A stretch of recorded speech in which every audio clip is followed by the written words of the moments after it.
white founts falling in the courts of the sun, and the Sultan of Byzantium is smiling as they rock.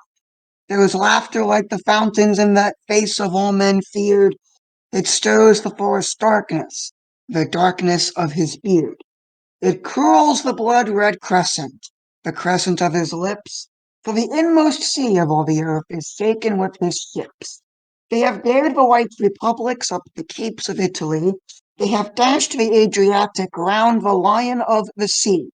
And the Pope has cast his arms abroad for agony and loss, and called the kings of Christendom for swords about the cross. The cold Queen of England is looking in the glass. The shadow of the Valois is yawning at the mast. From evening isles fantastical rings faint the Spanish gun, and the Lord upon the golden horn is laughing in the sun.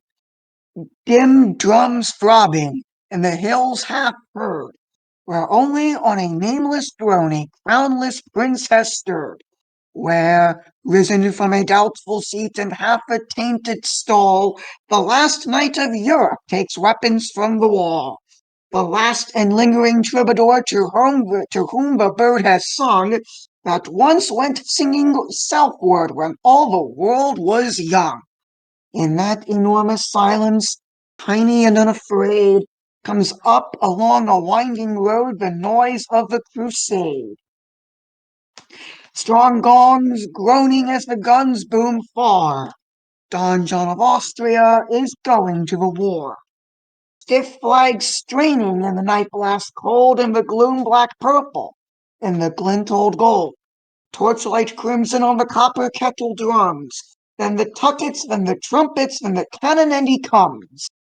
Don John laughing and the brave beard curled, burning of his stirrups like the thrones of all the world, holding his head up for flag of all the free. Love light of Spain, hurrah! Death light of Africa, Don John of Austria is riding to the sea. Mahund is in his paradise above the evening star. Don John of Austria is going to the war. He moves a mighty turban on the timeless Hori's knees, his turban that is woven of the sunset and the seas. He shakes the peacock gardens as he rises from his ease, and he strides along the treetops and is taller than the trees, and his voice through all the garden is a thunder set to bring black Azrael and Ariel and Ammon on the wing. Giants and the genii, multiplex of wing and eye, whose strong obedience broke the sky when Solomon was king. They rushed in red and purple from the red clouds of the morn, from temples where the yellow gods shut up their eyes in scorn. They rise in green robes roaring from the green hells of the sea, where fallen skies and evil hues and eyeless creatures be. On them the sea valves cluster and the grey sea forests curl, splashed with a splendid sickness, the sickness of the pearl. They swell in sapphire smoke out of the blue cracks of the ground. Excuse me. They gather and they wonder and they give worship to Mahoon.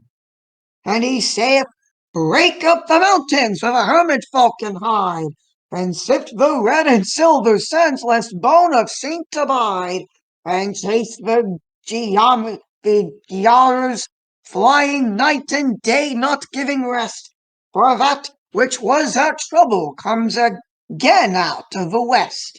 We have set the seal of Solomon on all things under sun, of knowledge and of sorrow and endurance of things done.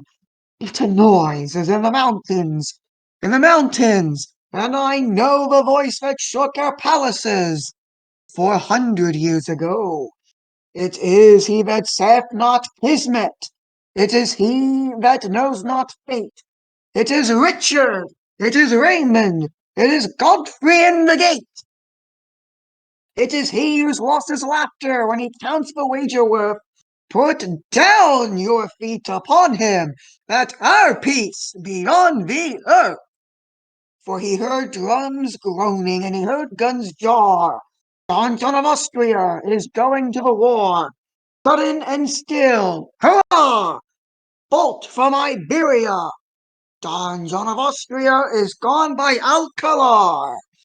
St. Michael's on his mountain in the sea roads of the north. Don John of Austria is girt and going forth, where the grey seas glitter and the sharp tides shift and the sea folk labor and the red sails lift. He shakes his lance of iron and he claps his wings of stone. The noise is gone through Normandy. The noise is gone alone. The north is full of tangled things and texts and aching eyes, and dead is all the innocence of anger and surprise.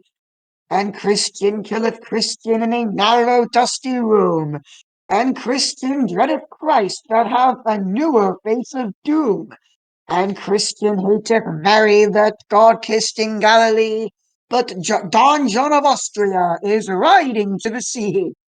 Don John calling through the blast and the eclipse, crying with the trumpet of his lips, trumpet that saith, Ha!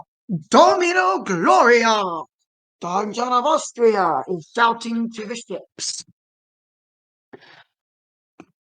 King Philip's in his closet with a fleece about his neck. Don John of Austria is armed upon the deck. The walls are hung with velvet that is black and soft as sin, and little dwarfs creep out of it, and little dwarfs creep in. He holds a crystal phial that has colors like the moon. He touches, and it tingles, and he trembles very soon. And his face is as a fungus of a leprous white and grey, and death is in the phial. And his face is as a fungus of a leprous white and grey, like plants in the high houses that are shuttered from the day. And death is in the phial and the end of noble work. But Don John of Austria has fired upon the Turk. Excuse me, Don John's hunting and his hounds have bayed. Booms away past Italy the rumor of his raid. Gun upon gun, ha ha! Gun upon gun, hurrah! Don John of Austria has loosed the cannonade. The Pope was in his chapel before day or battle broke. Don John of Austria is hidden in the smoke. The hidden room in man's house where God sits all the year. The secret window whence the world looks small and very dear. He sees as in a mirror on the monstrous twilight sea the crescent of his cruel ships, whose name is Mystery. They fling great shadows forwards, making cross and castle dark. They veil the plumed lions in the galleys of St. Mark, and above the ships are palaces of brown, black-booted chiefs, and below the ships are prisons, where with multitudinous griefs, Christian captives sick and sonless, all a labouring race repines like a race in sunken cities, like a nation in the mines. They are lost like slaves that sweat, and in the skies of morning hung the stairways of the tallest gods when tyranny was young. They are countless, voiceless, hopeless as those fallen or fleeing on before the High King's horses in the granite of Babylon. And many a one grows witless in his quiet room of hell, where a yellow face looks inward through the lattice of his cell, and he finds his God forgotten, and he seeks no more a sign. But Don John of Austria has burst the battle line. Don John pounding from the slaughter-painted poop, purpling all the ocean like a bloody pirate's sloop, scarlet running over on the silvers and the golds, breaking of the hatches up and bursting of the holds, thronging of the thousands up the labor under sea, while for bliss and blind for sun and stunned for liberty. Vivat Hispania! Domino Gloria! Don John of Austria has set his people free! Cervantes on his galley sets the sword back in the sheath. Don John of Austria rides homeward with a wreath, and he sees across a weary land a struggling road in Spain, up which a lean and foolish knight forever rides in vain. And he smiles, but not as sultans smile, and settles back the blade. But Don John of Austria rides home from the crusade. Welcome to Monarchist Minute. I'm Victor Smith, and that was a reading of Gilbert Keith Chesterton's poem called Lepanto. For today, as we record, is the anniversary of the Battle of Lepanto, where the Holy League won a naval battle against Islamic forces off the coast of Spain. Because of this great victory, the Pope decreed that October 7th would be known as the Feast of Our Lady of the Rosary, because Don Juan of Austria led the people in the Rosary before the battle. And joining me to discuss everything are Charles York and William Stout. Lepanto was in Greece. Yeah, I was going to say that. What's up? Lepanto was in Greece. Oh, sorry, Greece. Excuse me. Yeah. Well, yeah. Well, anyways, besides that aside, that was but no. So thank you for reading that. Let's see. But the did you hear that? You probably did. That was a lip balm that fell on the floor. But anyways, I need to stop fidgeting, he says as he fidgets. Anyways, yes, Lepanto, a glorious victory. Probably deserves to be remembered as much as Vienna or what was the one in southern France in like the 1000s? Tours. I think so, yes. Tours. There we go. So, very, very glorious victories. It's one of those victories where the future was decided whether or not Europe would suffer under Mohammedanism, whether it would be the crescent or the cross. And fortunately, the right side won in the end. We just had to remember that there's still work to do to make sure that it is still Christendom for Europe. Something which seems a lot of people have kind of forgotten about recently.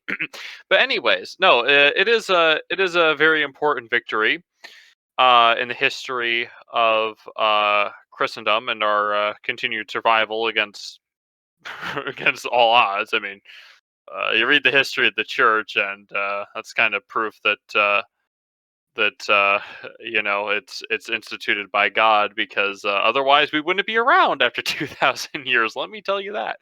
But yeah, that was Chesterton. Yes, the famous court jester Chesterton. No, Chesterton's poem is a very nice one. I'm not big on poetry myself, but I do. I mean, I like poetry. It's just I've not read a lot of it terribly. But comparing it to the poem on Our Lady of Walsingham that someone wrote, I think it. I don't know if we know who wrote it. I don't know. It just feels right, because it doesn't give you all the details like this guy did this on the right flank, this guy did that on the left flank. This is exactly how many Turks ships were taken. This is how many of our ships. It gives you the moral of the story, and I don't know. I really like it. I'm not. This is why I'm not cut out to be a poet, a critic, because that's the that's the best I could do for a review off the cuff. Sense of rhythm, so I can't do poetry. Yeah, I don't know. I guess if I tried to do it, I don't know. I mean, I think I might try to make myself undersay it. I mean, because I don't want to. I don't know. I don't know. I read the most I've dared to read a poetry out loud, except maybe in class, is to myself, and that's just reading stuff from Charles Colombe's White Cockade. Available now from TumblrHouse.com. No, but yeah, because he has some pretty great poems like like After the 45, for instance. No one else has read that. Okay. Can't say we have. Yeah. Well, go to Also, TumblrHouse.com and anyways. forgive me, forgive me, Mr. Coulomb, if you're listening to this, but I haven't had a chance to read any of his works. I find a hard time trying to find time to read anything at all, to be honest. Yeah, I'm trying to force myself to read Great Expectations, which I am doing. Remember, guys, I said something about a book club, but I forgot exactly what I said. But I'm checking in on you guys. Have you started reading yet? I'm looking at Discord, but pretend I'm looking you dead in the eyes. And if you haven't seen me, that's kind of difficult. But yeah, have you started reading yet? Read. Okay. I'll let. Everyone, he's not intimidating in real life. I can be intimidating. No, you can't. Yes, I can. Just get me like a trench coat, a tough mobster accent and such. The shoulder pad things that they put on to make the shoulders look broader, and a Tommy gun, and I'd look intimidating, and maybe some contacts. But The only thing I'd be worried about if I saw you with a Tommy gun is that you would shoot yourself because you couldn't handle the recoil. what? I'm sorry, but I've shot. What was the highest caliber I've shot? I haven't shot 50. I'm not gonna. I'm not gonna shoot 50. I never shot full auto. I will probably admit that if you just handed me a Tommy submachine gun, I wouldn't try to do burst fire first, get a handle for the whole full auto recoil thing. I would just go da-da-da-da-da-da-da-da, and that would probably have some bad results. But fortunately, I would not be so stupid as to do that in anything but a super safe range where they fully expect a guy like me to just want to go full, 1920s. You're a copper chasing gangsters down the street, and you're leaning out of the side of your car going da da da da da da da da. You're Everyone forgets the coppers also use the Tommy. Charles, you're asking for a range that doesn't exist. Range safety officers are a new kind of no fun allowed people. I mean, okay, a private range. Because some people are imagine being able to own property that's large enough for you to be able to shoot firearms on. Cries I in city liver. can do that with. There was actually somebody that owns a private that has property big enough to have something like that in Maryland. He had the cops called on him because they heard gunfire. It turned out he was just practicing on his property. Yeah, I can't remember what the square footage rules are, and I think in Michigan, your property is so large you can shoot handguns, and then you can shoot full on rifles. But yeah, I don't know. I mean, in fairness, saying you can't shoot guns if your property is really small is kind of self-explanatory because unless you build a giant pile of dirt around your property, which would look very ugly, the neighbors might might be filing some complaints. uh, Once yeah. knew a guy that built his own indoor shooting range. Like he had his own private indoor shooting range built into his house. Oh, who did? My engineering teacher knew someone who had one. Honestly, that's kind of a flex, not gonna lie. I mean, if you can get away with it, um, hmm. Well, to him.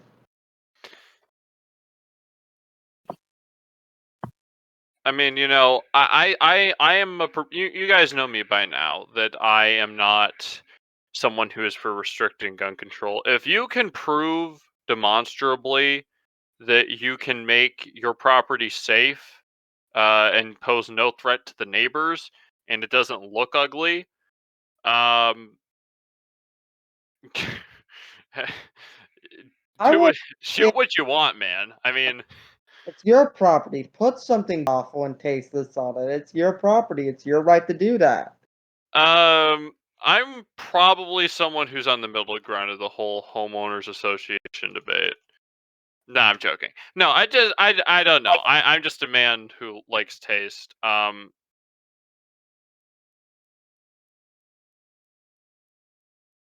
I like things tasteful too, but I'm not going to let my desire for tastefulness get in the way of me doing what I want on my property or let any. Silence, Yeah, libertarian. please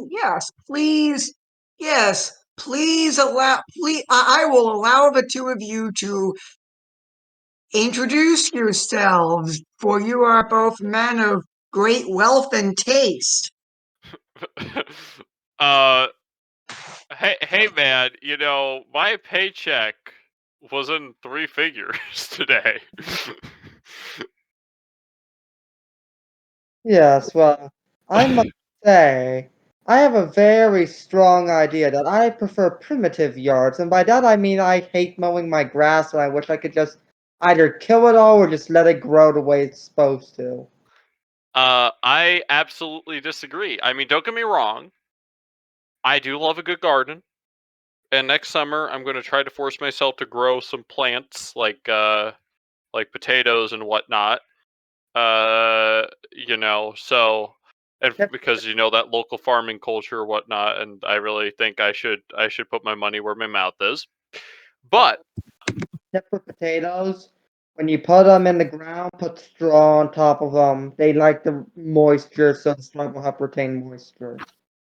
oh, uh, I guess that makes sense. When I worked in the cemetery, we put straw over the fresh seed grass. Although I think that was just to prevent the birds from eating them.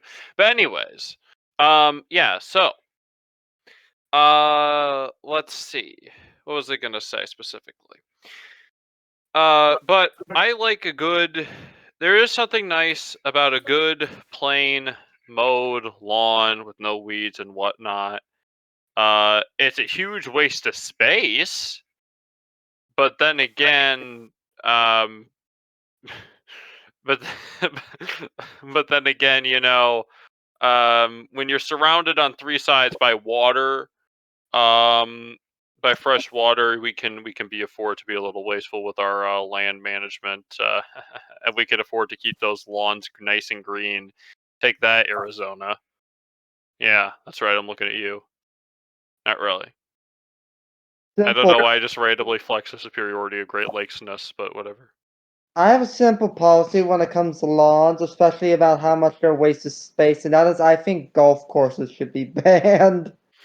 Yeah, golf course. I don't know what utility golf courses provide, to be honest. I'm, I know it's supposed to be recreation, but I just don't. I'm It's sorry for any golf players that might be in the audience, but golf is a fundamentally boring sport. Yeah. As someone who's recently had part of his house repainted, I can say I gathered more thrill from watching paint dry. It's not like I was actively watching it the whole time, like mesmerized, but like I walked past like silhouette paint, I think, a couple times. I can't even remember specific, like time and date kind of thing, and yet it was still more enjoyable than watching paint dry.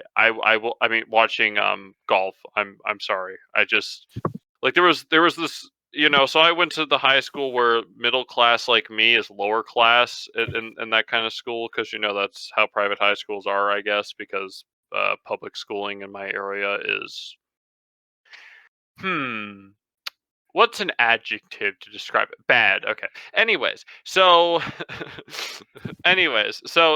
had this one kid, and he admitted to me he was a GPU scalper. Yeah, I was. It's like the teacher didn't let me sock him right there. No.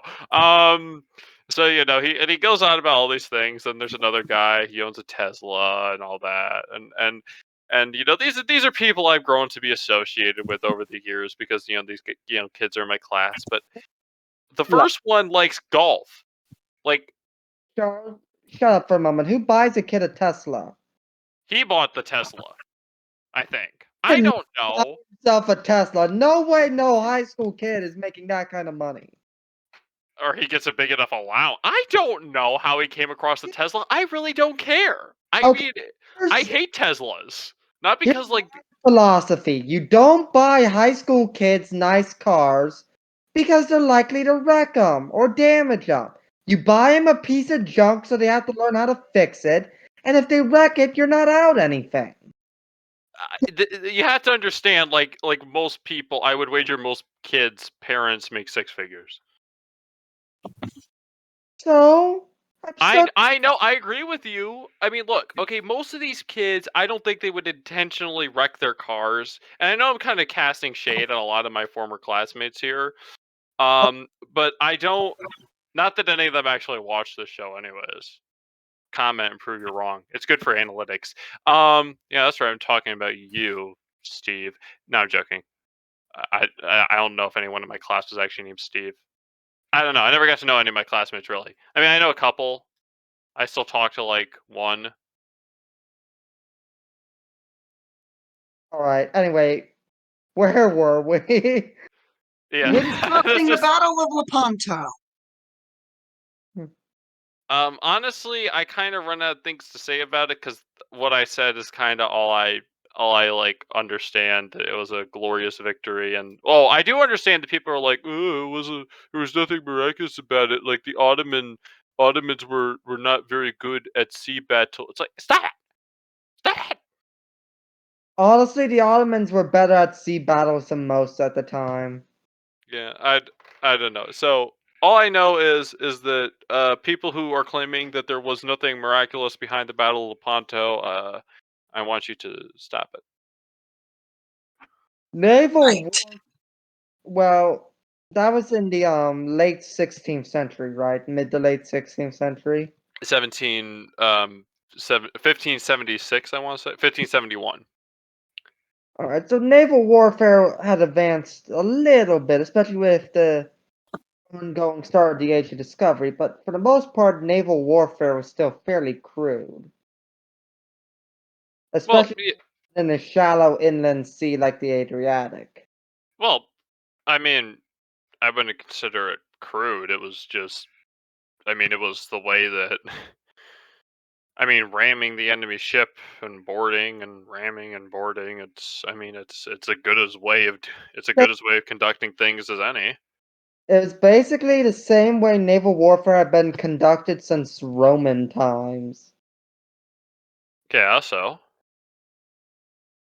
The principle behind the wheel is the same since ancient times. I don't see the problem with it. Anyway, the point is that the Ottomans weren't necessarily that bad at naval warfare at the time. However, as time would continue to go on, the Ottomans and their naval technology would definitely become lackluster. When you buy a battleship from the British, but then they just seize it because they can. Oh, that was, although that actually kind of helped get the Ottomans on the side of the Central Power, so maybe that wasn't Churchill's smartest. I don't know. I mean, HMS Agincourt sounds a lot better than Sultan Osman V Yevel or something, doesn't it? Churchill did a lot of very, very stupid things during the First World War. Okay, Gallipoli was a good okay. Apparently, and I'm no expert, but when the British first went to the Dardanelles in 1914, they blasted the shore defenses, and the Ottomans were like, "Bro, we ain't got no shore defenses, bruh."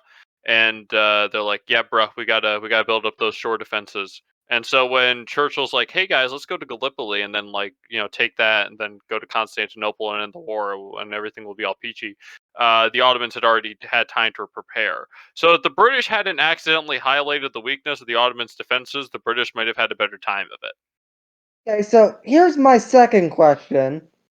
Why didn't the British just sail straight through the Dardanelles and just shelled Constantinople directly? Probably because it was mined, and there was, and the shore. I'm gonna wait. I don't know. I'm just guessing, but it was probably mined, and also the shore defenses, the shore batteries might have been actually something near Constantinople that might have been something to worry about. Like, I mean, the British. I mean, the Dardanelles is a pretty narrow strait, and actually to get through. I mean, it just. Yeah, they probably mind it. I mean, they shouldn't mind it. I mean, if they didn't mind it, it's like that seems like a pretty bad idea. So any attack would be pretty costly, and if the narrowest point, I don't even think you would need dedicated, dedicated naval artillery. You would just set regular artillery at the narrowest points to be counter. I don't know. I mean, I'm just guessing. There's probably the British. If there's something obvious and logical like that, there's probably a reason. It doesn't necessarily mean there's always a reason, but there's probably a reason why they didn't do it. And if I'm just guessing, and someone can point me out why in the comments what the actual reason was, you can. I'm just guessing that those are the two reasons. It was mine, and probably there were significant naval batteries that would have made it a significantly costly endeavor. And plus, even if you opened up a channel, I don't know about the logistics of keeping the channel open while trying to funnel in the necessary troops, because it's not just enough to shell it. You also had to take it, because You basically hold the city hostage and use it to try and force the Ottomans out of the war early. well, yeah, no, I know, but I'm just saying that to take. I mean, taking the city is probably going to be ultimately the most important thing, because if the city is under attack, I mean, okay, if you could actually fully close the the Dardanelles and the Bosphorus and all that, then and separating occupied European Ottoman territory from Ottoman Empire proper, then I mean, I guess that would be a crippling blow, considering that the Ottomans had to move everything via the Black Sea, and then you had the Russian Black Sea fleet to contend with. But just looking at my map that I made, I mean, yeah, it would be a pretty bad blow. It's just, I don't know. I'm not here to theorize. If the British could somehow do it, I think you would have a point, and the Ottomans might just surrender because they really couldn't do anything. But there's probably a reason. They probably mined it. If they would be stupid, the Ottomans would have been stupid not to, unless of course they couldn't afford mines, which, given how well they maintained their navy, it seems like a distinct possibility. But anyways, so yeah, that's my guess. They probably just mined it and or had enough fortifications to make the British not want to go for it. And also, I mean, the older British pre-dreadnoughts were certainly capable, especially consider against anything the Ottomans had. But I don't know. I mean, I don't know. There's a reason for it. I don't ask me why. There probably just is. A sortie into Constantinople probably would be something that they would have done if they could. It's not like they're saying, "Oh, we can't just shell the enemy capital. That would be honorable." Because you have to remember that, yeah, it's not like the Germans didn't shell Paris, and the British wouldn't have shelled Paris if they had the chance. So, I mean, Berlin if they had the chance. The British shelling Paris in World War One. Sorry, force of habit. But at the same time, given the attitudes a lot of the commanding officers happened during the First World War, I could believe it'd be something as stupid as that. I mean, I don't. I mean, I don't. There's militaries have never shied away from attacking enemy nations' capitals. I mean, just like sending assassins to kill off the leader of the opposing army. I mean, I guess that's kind of in bad taste. I don't know if that was a formalized rule or anything. But like when it comes to surrendering ships, you don't surrender your ship and then you start to scuttle it, because that's in bad form and violating the whole, we surrender, you can do with the ship what you will kind of thing, or like fake surrendering. That's all, it's very bad form. But I don't know if anyone's saying, we're not going to try to take the enemy capital because yeah, we can. But there's a difference between taking the enemy capital and just bombarding it into submission. I mean that would, I think that would just be a moral question of, is it ethical to bomb a civilian population, not because it's the capital's enemy civilian population. I just think that people would be reserved about attacking a civilian population indiscriminately, because that's kind of evil. Fair. I mean, whether or not it's shelling or firebombing or nuking or. I mean, I don't think there would have been a problem with, there's nothing wrong with shelling an enemy naval base or firebombing an enemy naval base or nuking an enemy naval base. Just make sure there aren't any civilians. Nuking! Do you I'm- want mutually assured destruction, Charles? No, I don't want mutually assured destruction. I'm just saying if it was 1945 and the Americans, the Japanese fleet makes one last glorious sortie and they're 50 miles out to sea, and a B-29 shows up and says, "Hey, those little puny corsairs and Douglas dive bombers and Douglas Dauntless dive bombers and Curtis divers and all that have had a lot of fun. You know what? It's time the old B-29 got into the whole naval game." Boo! Behind Hiroshima, Hiroshima had a major port in it, and it Well, was yeah, but the naval stockyards.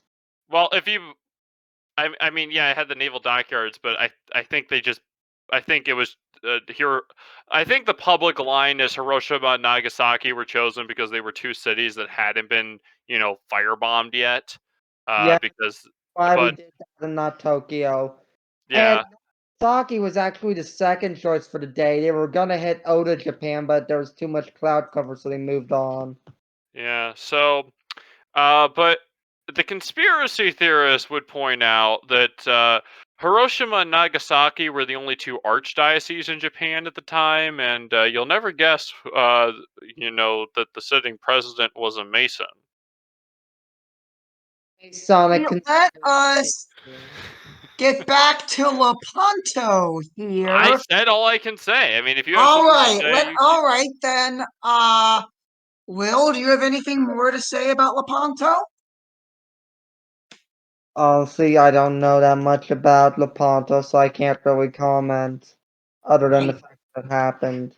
All right, so I'm going to presume that because both of you have said everything you want about Lepanto, I don't have anything more to say. So let's move on to our next topic, Charles.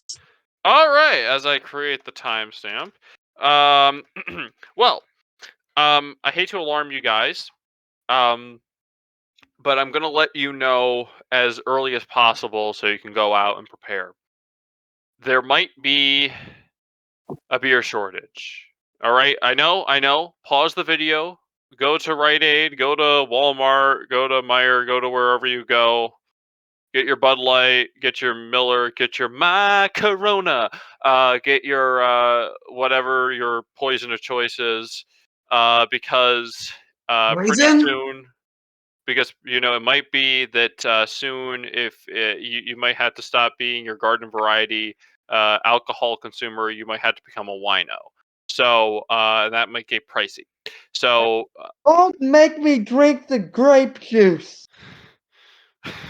Well, I am going to just let you guys know that if you're eating meat, meat goes with red wine.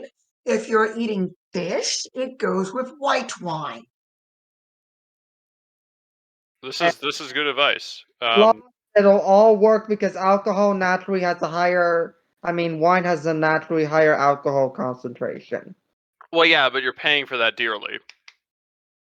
Yeah, wine is freaking expensive. Not as expensive as a $15 margarita that's in a glass that's about the size of, like, I don't know, like, A children's sippy cup. yes, a children's sippy cup. Thank you. I'm not encouraging underage drinking, and for the record, I don't drink myself because I'm not 21. And that's why I don't buy mixed drinks when I go out. They're just too expensive.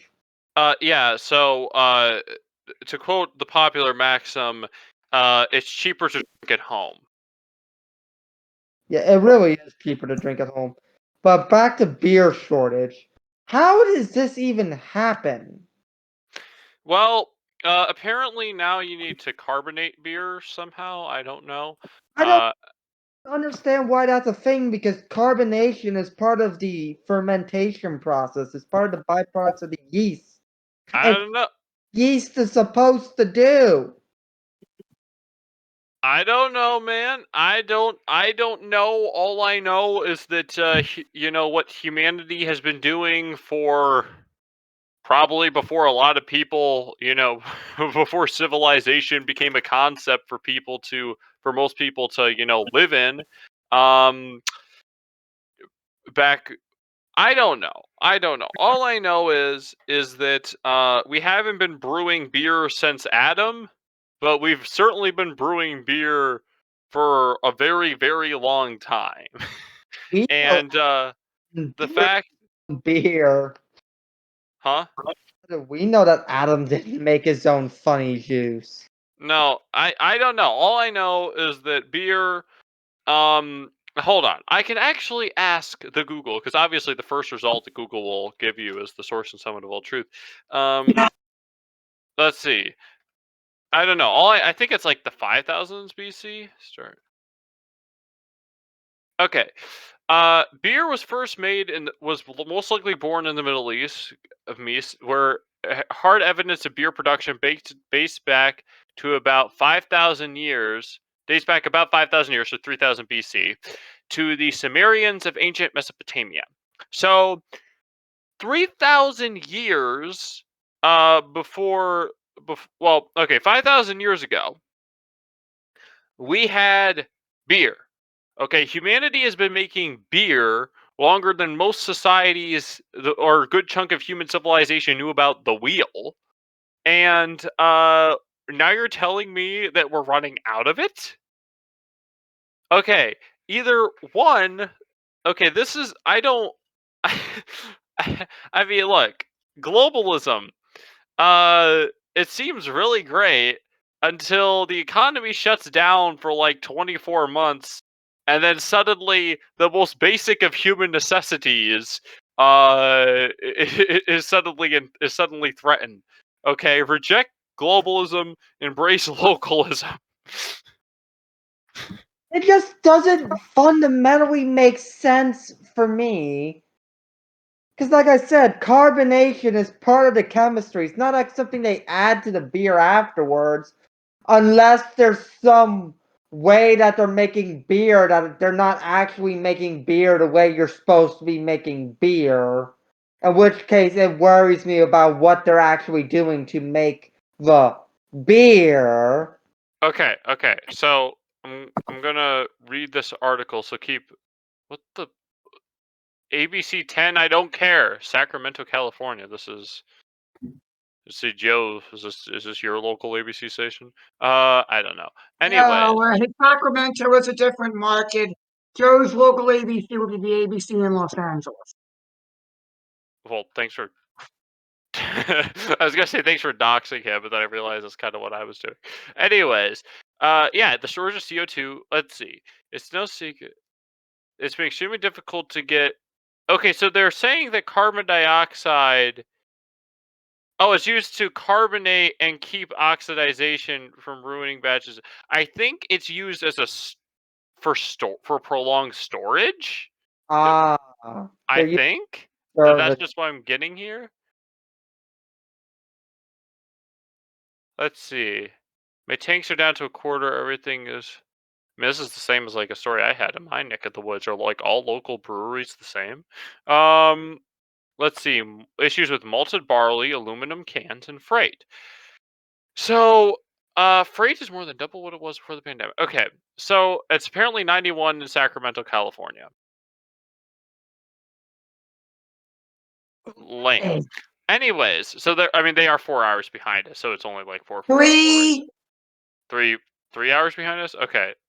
Oh, it's 5:44. They have no excuse. I'm sorry. Turn on the AC. Oh wait, you can't. Your governor said you can't. Oh, that's another thing. Oh, I hate smart thermostats now.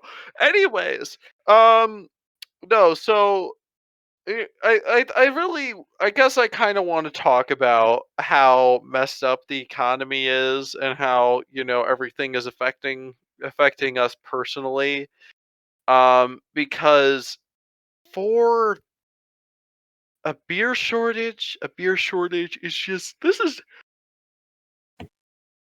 is just painful. How bad can it be? I don't know. I mean, in all honesty, I think we're off game today, but in all seriousness, I don't know because This this upsets. is I want to travel back in time and tell my ancestors you have no idea how bad it's going to be. yeah, no, I mean no, I mean it's ridiculous. I mean, okay. So let's look at this rationally for a moment. Okay. We live in the because I always said I did start saying, before I heard rumors of an impending beer shortage, that that if alcohol runs dry, people might sober up and there and there would be a revolution. But but because apparently that was the same philosophy the communists had. They were prohibitionist at the beginning. The Bolsheviks were prohibitionists because they thought that the czars were having legalized alcohol to keep everyone in line. But But also profited off of alcohol. The vodka making plants were actually monopolized by the nobility too. kind of based, not gonna lie. No, anyways, uh, no. But anyways, um, I just no. I mean, it's just it's getting kind of insane. I mean, everywhere you look, there's there's all these shortages and supply chain issues and all of this, that, and the other. And we kind of had to realize something. Okay, our glorious global interconnected commerce community, blah blah blah blah blah blah blah blah blah, has some perks. Um, Materially speaking, society in 2019 probably has never been better off. You know, 2019, before these whispers abounded, we had, I mean, what was it, the 3090 was announced and whatnot, and video games were looking pretty great. Um, Everything seemed like the economy was going to be going strong forever. It probably wasn't. There was probably going to be a recession anyways because of how interest rates and all that work. But anyways, so yeah, no, I mean everything, materially, all was seeming great. But then this pandemic happened. And I say seems great because it really wasn't, but it seemed great. But then this pandemic happens, and because all the supply chain is down, you got to remember that you can't just shut everything down and start and turn it on again. It's not light switch off, light switch on.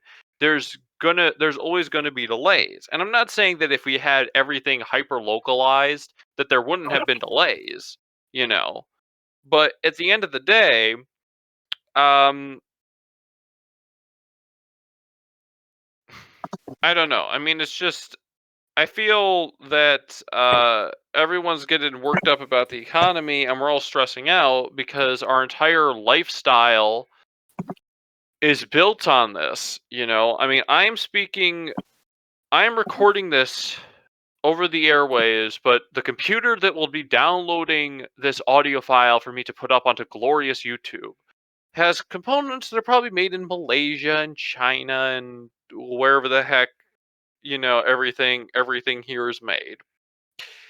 And nothing inside that computer tower or the computer tower itself or anything that's plugged into that computer tower, I would guess, is probably not made here in America. Heck, the VCR that's underneath my monitor is probably made in Japan. even though it's an RCA, you'd think it's probably made by Matsushita, but under RCA's branding. But whatever. So all of this is to say, what the what the heck did we expect? I mean, this is what we get. I mean, we kind of deserve this, to be honest. Selling out local manufacturing, and having things be made within like a reasonable distance. Like, where did you get that? Where was your chair made? Oh, it was made in town that's 30 miles down the road that people might actually have a possibility of knowing. Oh yeah, yeah, yeah. That's nice. Selling all that out and then selling everything to the stupid global stuff where entire markets just whatever. This is what we deserve. I'm just gonna say we kind of deserve this. But I still think that I don't know, but still beer shortage. So horrified and shocked by the concept of beer shortage. I know it's frightening, and there is not but despair. It sounds like something out of a comedy sketch, to be completely honest. Like, this is so absurd, it can't be real, but it's real. The articles exist. Oh And they're shoot! from satire. I just realized this. I just realized this. Okay, so how libertarians like to joke how if the Democrats are in charge, it would be communism or whatever. I mean, actually, that's kind of true. But in 1945, the Soviet Union ran out of vodka because everyone partied so hard. So, or at least Moscow did, or somewhere did. I don't know. At least that's the story. I just that's the thing. That's like playground talk from your friendly neighborhood historian. Um, your friendly neighborhood history nerds. When you But think about it. huh? That's gotta be an impressive feat when you think about it, because that's a lot of vodka. Yeah, or I don't know. Maybe everyone was getting drunk during the war, and since everyone was on the front lines, there was no one to make the vodka. But no. So we are now at risk of entering the same state that the Soviet Union was in 1945. You get the Oh point? boy.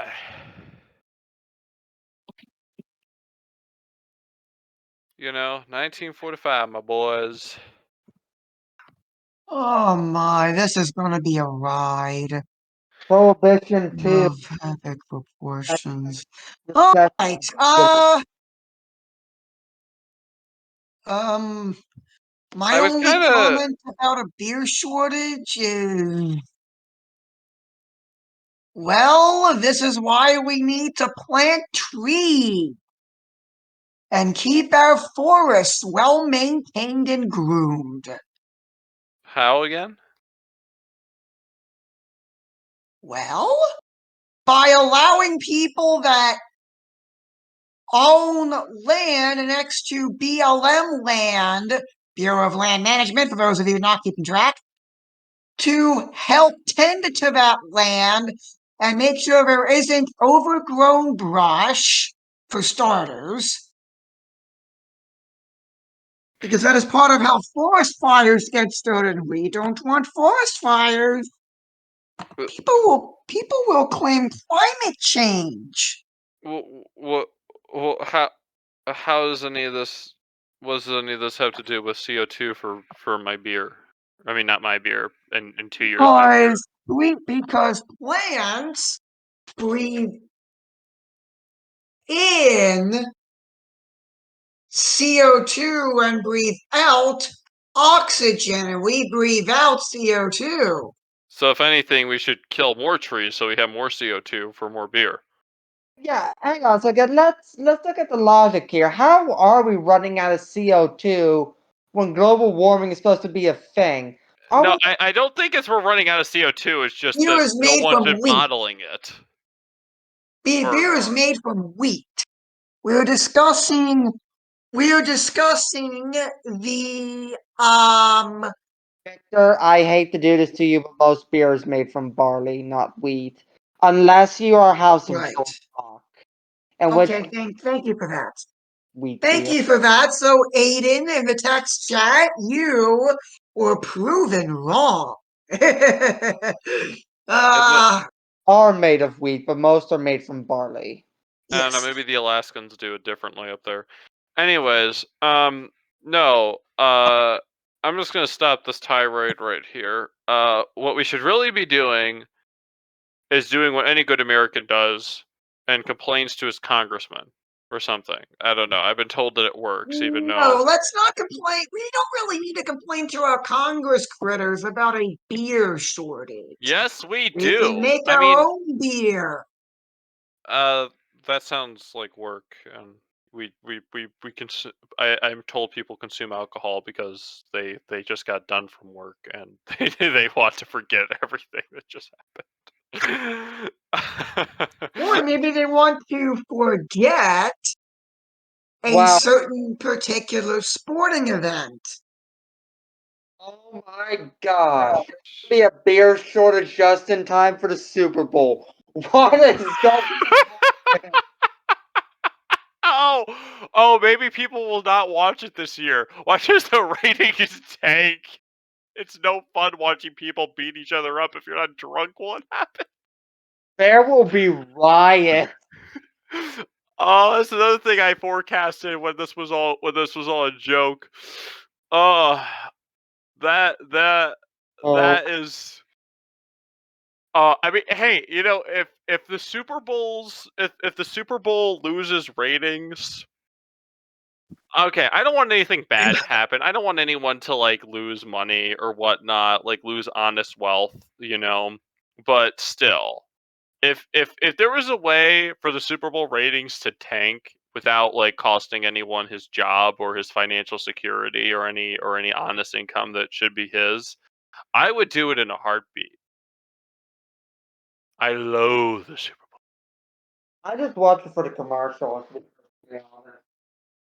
The One day, commercials on but YouTube NBC. after the fact. Yeah, I know. NBC 25 does a breakdown, or not NBC 25. NBC or whatever does a breakdown of the commercials, the next day of which were the winners and which were the losers. Oh, all right. Or at least it did. I don't know. Let I just okay. So what other crises will this start? Or I'll let Vic say what he was gonna say, but whatever. well. Speaking of alcohol, It was not a there is. crisis in my personal life because I'm not sure if I'll be able to contain my father's rage if he can't buy his beer. Okay. Speaking of beer, there is going to be one huge set of people drinking lots of beer in the great city of Las Vegas, Nevada this weekend as we record, which will be the weekend prior when you view this in YouTube land,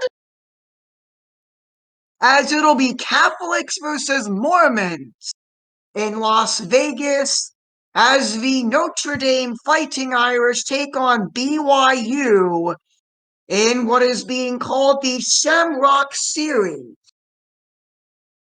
Wait, the Mormons can't drink beer.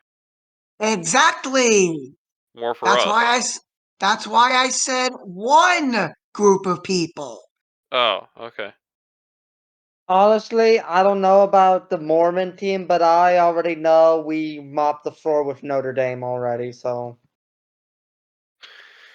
I will not get Well, into a discussion of that particular game here at another time. well, all I'll say is, um, apparently, no. Or wait, can the Mormons drink alcohol? I know they can't drink coffee. I don't know. I don't like Mormonism. It's like this weird pseudo-Christian thing that's not even Christian, but whatever. Anyways, Smoke, they can't drink coffee, they can't drink alcohol. If it is perceived to be a possibly addictive substance, they cannot consume it.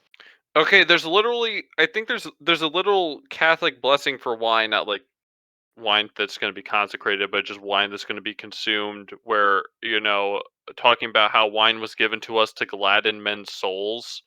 Um, so I'm keeping the alcohol, Mormons. You can't take it from me.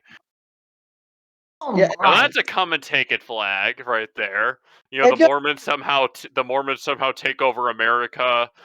And the Catholic boys are Right. making one last Uh, stand. Come and take it. right. So, are there any objections to? Has everyone gotten their piece out about this beer shortage? And I mean, I guess I can't think of any obvious world-ending implications from it, though. I mean, it'd be funny if we could, though. honestly, out of all things that could possibly ruin the world, I think a beer shortage would probably be up there. They could ruin what? The world. Hmm. I wonder how many people will be forced to sober up come election time. I think Election time. that Election time. No, that's not cute. Um, I think with the way elections have been looking these past few years, election time is the last time I want to be sober, to be perfectly honest. I mean, I will just say here for the seriousness that willfully getting drunk is a mortal sin. But yeah, no, if people I had to question the sobriety of half the electorate more than half. I had to question the sobriety of the electorate Well, every it's election cycle. either the poll booth, one or the other. Whichever works for you, man. You do you. Stop it, libertarian. Science. How do you sound like the biggest libertarian here? I don't get it. I don't know. All I was saying is you either vote drunk or you cry the entire time you're voting. There's no in between. Oh, I mean the you do you thing is what got me to say silence libertarian, but boy, we are really off our game tonight. I don't know about you. I'm in a good mood. I am in an excellent mood today. As well, I, by the time you will be watching this on YouTube, I will have gone on a hike in a local park, Sounds very lovely. and I am looking forward to it. What's the occasion? A gathering of young adults from my parish. Oh, that does sound nice. It is. All right. What is there anything? Um, Oh, I that there was something else, but I guess no one really wanted to talk about some of the other stuff that I had said and all right. So we will be going through the calendar quickly, I believe. Does anyone have any objection to that? uh what calendar? You know, the calendar. Oh, wait, Monday. It's Columbus Day. Do you want to talk about that? I believe we shall. Will, you want to talk about Columbus Day? Sure, why not? Oh shoot, I almost forgot. I mean, I forgot about Lepanto, but okay, sweet, Columbus Day. Oh man, this is a cool holiday. You can tell all your friends about how history has tried to like demonize this guy when he really didn't deserve it, and how he's actually a servant of God, and his canonization process was going for a while, but then it kind of got stalled. And you I could talk about all those cool things, and you can say like how he was not hold up. The man trafficked children. That's hardly material for a servant of God. he didn't, but okay. If Anyways, he did, there is documented testimony. that he trafficked children Yes. back to Spain. Not to Spain, but among his crew and other things. Uh, In the I car. as far as I'm aware, he chopped off Spaniards' hands for that. But so yeah, I don't know. So Yeah, so yeah, Columbus Day, great day. If you want Indigenous Peoples Day, come up with a different date, I guess. I ain't got a problem with celebrating the indigenous people, but if you put it on you know, if you move it to if you put it on Columbus Day, that kind of sounds like you just want to have hate on Columbus Day, and I ain't about that, man. Of course, Uh, and of course, if Aiden were here, he would be giving every counter argument to celebrating Christopher Columbus.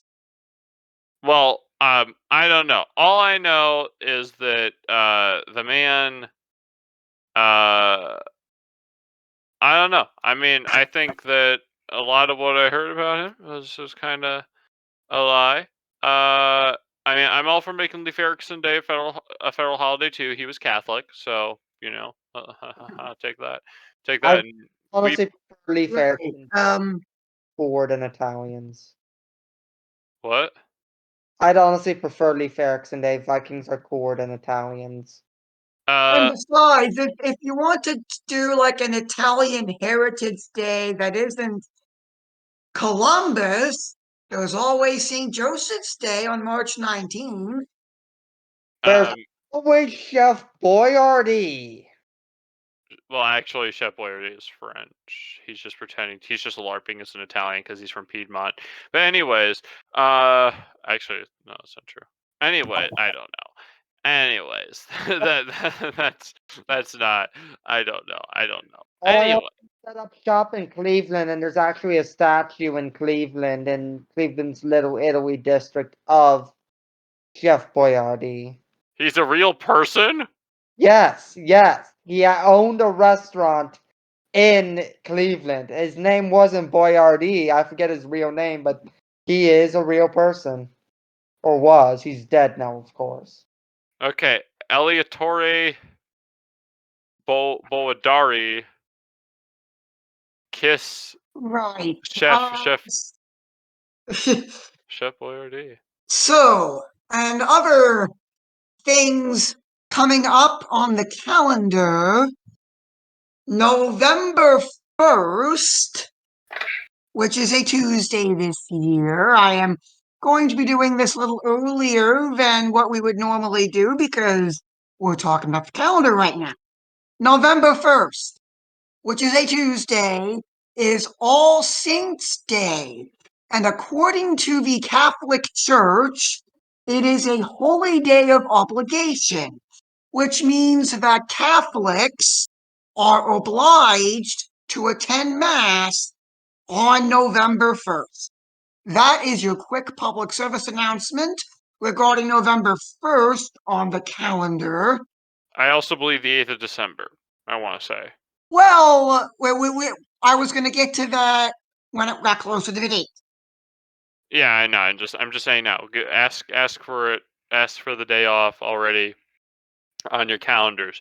Your bishop, if your bishop is cool, he will post a very long and convoluted article or a very long and convoluted list that's really nice to pour through, but doesn't just give you the holy days of obligation in order with the name and date, so you can just copy paste that and send it to your boss. But yeah, so you'll be able to find out because most dioceses are on the same page in the U.S., but not all. But I don't think there are any other holy days of obligation. I don't know. Just check. Search for it. Check. Get those days. Send them to your boss. Your boss will, who puts in the hours, will thank you. So he doesn't have to change your schedule at the last minute. Uh, And and remember, don't work Sundays. you're a Methodist, you just go to church anyways, because it's Sunday. Well, no, you go to church on Sunday. You go to mass on Sundays too. I mean, just Right. because you have a holy day of obligation on Tuesday doesn't mean you get to skip mass on Sunday. I'm just saying, no holy days of obligation. Yeah, I mean, if Christmas was on a Saturday, you still have to go to mass the 26th. Technically, all Sundays are holy days of obligation. So Well, yes, and of course, because this year Christmas falls on a Sunday. no, Christmas is Christmas is a Sunday. Yes, Christmas is a Sunday. So Yeah, it was a good- you would be going to mass on that day anyway if you go to mass on all 52 Sundays of the year. Huh, wait, Anyway, so hold on. let us move on Hold on. Does from that happen 1 in every 7 years? I don't know. Wait. I don't know. But let's discuss other important days. October 31st is All Hallows Eve or Halloween, and Aiden will touch on that more next time he's here. Happy Halloween! All right. So, in the interest of not waffling on here, are we good to close her up? Yeah, I would like to personally apologize for not having much to discuss. Okay, everyone needs a shorter week once in a while. Most of our episodes are 2-3 hours long. Yeah, I might actually get 8 hours of sleep tonight.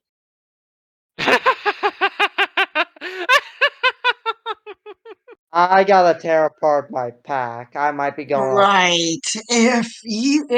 Well, It's Charles. if you would like to join us live and see our incoherent ramblings, well, my incoherent ramblings, other people are more consistent than I, then you can join our Discord, link in the description below. It's the main way we interact with the people who deign to watch us. You can meet some cool dudes.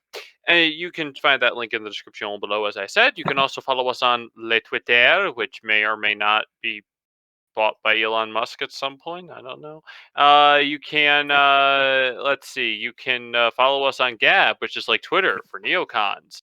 And you can follow us on and you can follow us on various other things like the Facebook and all that fun stuff. So, with The book. all of that out of the way, it is time to. Oh, we also have a website. It is time to conclude in prayer in the name of the Father and of the Son and of the Holy Ghost. Amen. Our Father, who art in heaven, hallowed be thy name. Thy kingdom come, thy will be done on earth as it is in heaven. Give us this day Our our daily daily bread bread. and forgive us our trespasses, and we forgive us trespass against us. Lead us not into temptation, but deliver us from evil. Amen. All right. Until next week, may God bless you and may God bless the United States of America.